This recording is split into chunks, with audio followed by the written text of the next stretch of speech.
Halo sobat pecinta film, berjumpa kembali dengan saya di KTS 21 Film, channel khusus untuk mereview film-film pilihan terbaik untuk tontonan sobat semua.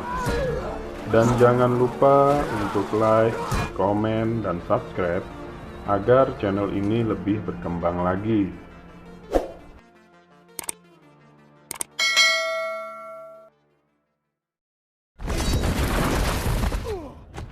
Oke, sobat semua, kali ini kita akan sedikit mereview tentang film Black Panther. Dikisahkan ribuan tahun yang lalu, 5 suku di Afrika berperang dalam memperebutkan sebuah meteor yang mengandung vibranium di dalamnya. Seorang prajurit kemudian menelan herba berbentuk hati yang terkena efek logam dan memperoleh kemampuan manusia super yang membuatnya menjadi Black Panther pertama. Ia mempersatukan semua suku kecuali suku Jabari untuk membentuk sebuah negara yang dinamakan Wakanda.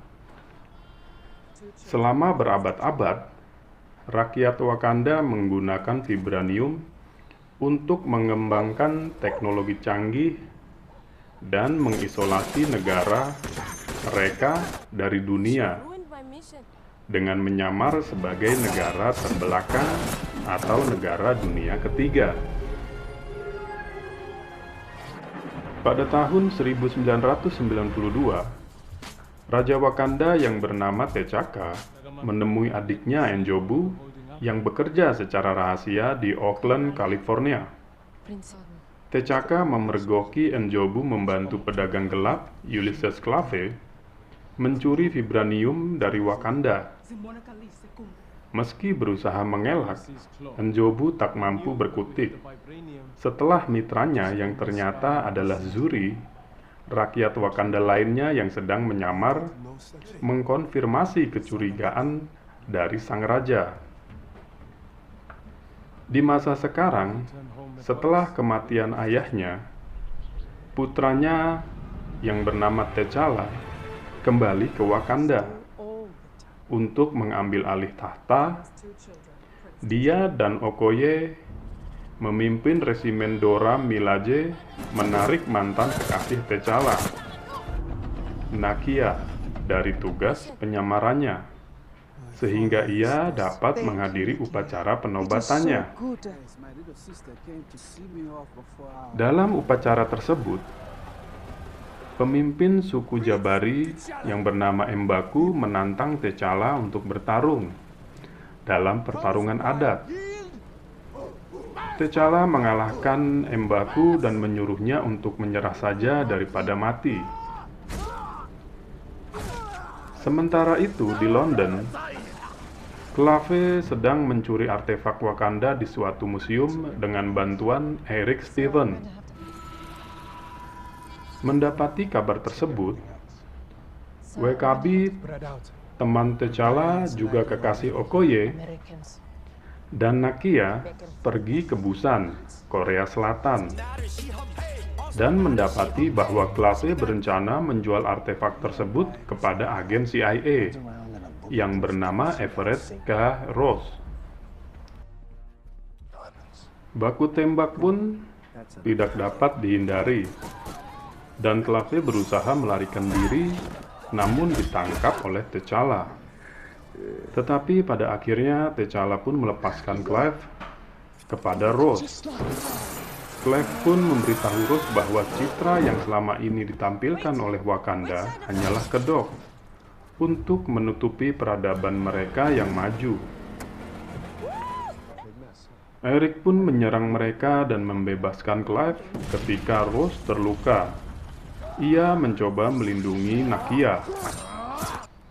Akhirnya, daripada terus mengejar Clave, mereka pun kembali ke Wakanda dengan membawa Ross bersama mereka agar dapat diobati menggunakan teknologi Wakanda.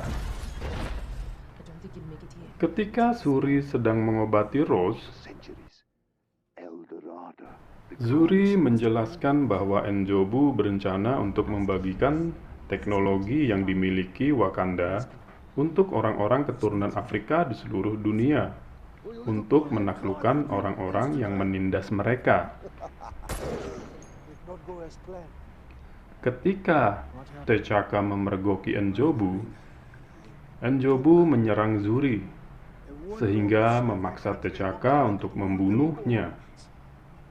T'Chaka memerintahkan Shuri untuk menyebarkan kebohongan bahwa Enjobu hilang dan meninggalkan putranya untuk menutupi kebohongannya tersebut. Putranya itu pun tumbuh besar menjadi seorang Stevens, seorang tentara operasi hitam Amerika Serikat yang kemudian mengadopsi nama menjadi Killmonger. Sementara itu, Killmonger membunuh Clave dan membawa tubuhnya ke Wakanda. Dia dibawa ke hadapan para tetua suku, mengungkapkan identitasnya sebagai N'Jadaka, dan mengklaim tahta Wakanda. N'Jadaka menantang T'Challa untuk bertarung dalam pertarungan adat sesampainya di Wakanda. Dalam pertarungan itu, ia membunuh Shuri, mengalahkan T'Challa dan melemparnya ke air terjun, sehingga T'Challa diduga meninggal. Killmonger menelan herba berbentuk hati tersebut dan memerintahkannya sisanya untuk dibakar. Tetapi, tanpa diketahui Killmonger, Nakia mengambil satu herba terlebih dahulu sebelum dibakar. Killmonger yang didukung oleh Wakabi dan pasukannya bersiap untuk mendistribusikan pengiriman senjata dari Wakanda kepada mata-matanya di seluruh dunia. Nakia, Shuri, Ramoda, dan Rose pergi ke suku Jabari untuk meminta bantuan. Di sana, mereka menemukan T'Challa yang sedang terbaring koma. T'Challa ternyata berhasil diselamatkan oleh suku Jabari sebagai imbalan karena ia telah mengampuni nyawa M'Baku sebelumnya. Setelah meminum herba yang diberikan oleh Nakia, T'Challa kembali untuk menyerang Killmonger yang memakai jubah Black Panther-nya sendiri. Wakabi dan pasukannya menyerang Shuri, Nakia, dan para Dora Milaje. Sedangkan Ross mengendalikan pesawat jet yang membawa senjata vibranium tersebut, kemudian menembaknya hingga jatuh. Apakah T'Challa berhasil membunuh Killmonger? Bisakah Wakanda menjadi kerajaan yang besar dan maju?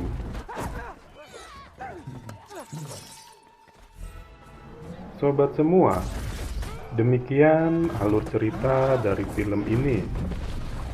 Semoga bisa menjadi referensi tontonan untuk sobat semua. Terima kasih untuk sobat semua yang sudah menonton dan mengikuti serta mendukung channel ini. Jangan lupa untuk like, komen, dan subscribe agar channel ini lebih berkembang lagi. Oke sobat semua, sampai jumpa di review film-film berikutnya.